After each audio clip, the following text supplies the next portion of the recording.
A ver, ¿y si la solución a los grandes desafíos de Bolivia no estuviera ni en la derecha ni en la izquierda de siempre? ¿Y si estuviera en Escandinavia? Pues esa es la propuesta tan audaz que vamos a desgranar hoy basándonos en un artículo de opinión que dibuja un camino completamente diferente para el país. Pues sí, todo esto parte de una columna de opinión publicada en el periódico El Deber.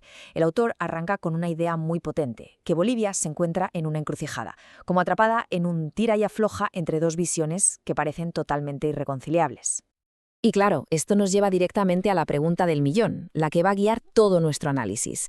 ¿De verdad solo se puede elegir entre un extremo y otro? ¿O quizá podría existir una tercera vía, una alternativa real para afrontar los retos del país?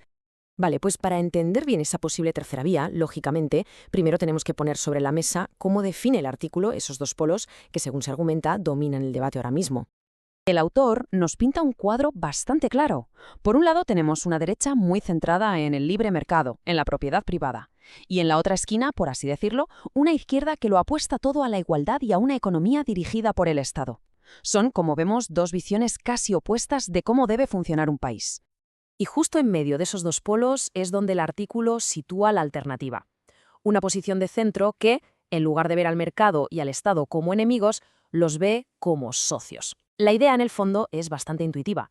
Usar la potencia del mercado para generar riqueza y la capacidad del Estado para distribuirla de forma justa. En definitiva, buscar el equilibrio.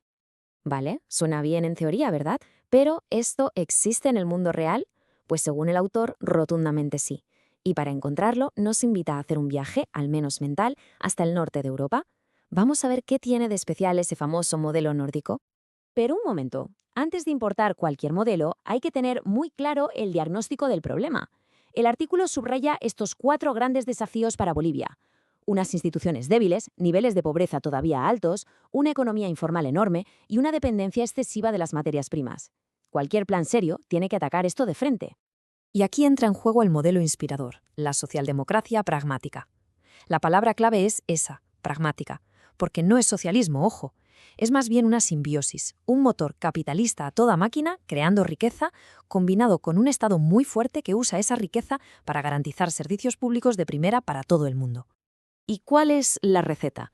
Pues se apoya en estos pilares: una economía de mercados súper competitiva, un estado del bienestar que de verdad protege a la gente y, claro, unos impuestos progresivos para poder pagar todo eso. Pero atención, porque nada de esta funcionaría sin el ingrediente secreto, el pegamento que lo une todo, una confianza ciudadana altísima en sus instituciones. Muy bien, ya tenemos la inspiración. Ahora viene lo interesante. ¿Cómo se puede traducir esto a la realidad boliviana?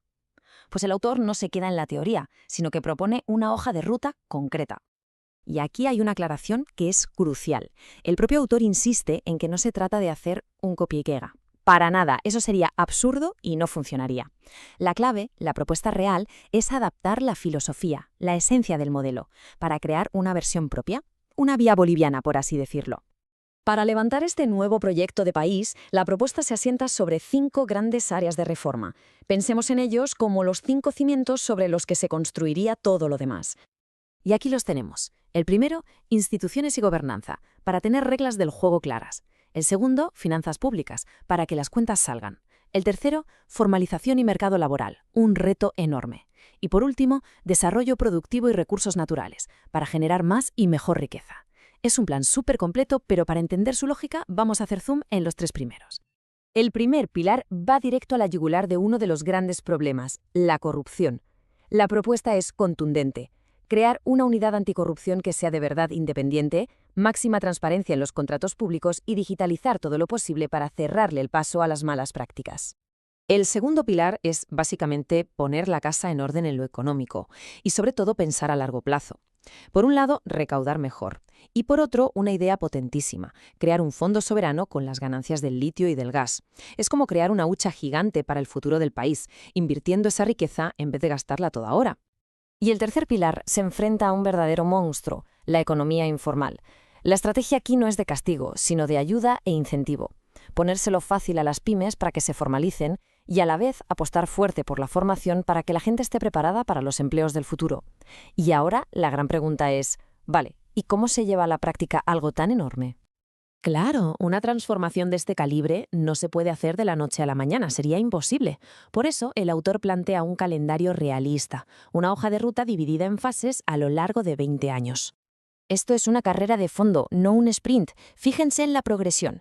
Los primeros años son para estabilizar, para poner los cimientos. A medio plazo, con la casa ya más ordenada, se empezaría a construir hacia arriba, expandir servicios, diversificar, para llegar al objetivo final a los 20 años, tener el edificio completo y funcionando a pleno rendimiento. Y esta cita del autor creo que resume a la perfección el destino final de este viaje. Lo más interesante es que el éxito no se mide solo en términos económicos. Habla de un estado de bienestar, sí, de una economía fuerte también, pero fíjense en lo último, una cultura cívica fuerte. Quizá ese sea el pilar más importante y el más difícil de construir. Y con esto llegamos al final de nuestro análisis. La propuesta, desde luego, no deja indiferente a nadie. Es coherente, es detallada y es muy ambiciosa. Pero la pregunta definitiva queda flotando en el aire. ¿Estamos ante una visión inspiradora, casi una utopía, o es una hoja de ruta que de verdad podría aplicarse en la compleja realidad de Bolivia? Ahí, sin duda, queda abierta la reflexión.